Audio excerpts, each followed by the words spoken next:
So, yung mga nagtatanong na kung paano mag-apply sa BPO, Business Process Outsourcing, I strongly suggest check mo lang online. May mga online job site dyan na pwede kang puntahan. Jobstreet, LinkedIn, kung may LinkedIn ka.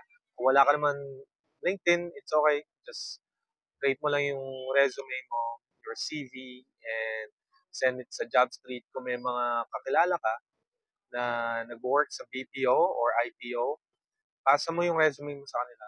And who knows kung matulungan ka nila kasi normally may referral bonus yan eh, mga nakukuha ng mga nagre-refer sa'yo. So, but before you start, I strongly suggest mag-practice ka. Practice ka ng typing test. Practice ka how to answer questions in English kasi it will definitely give you a better chance to land the job. Okay?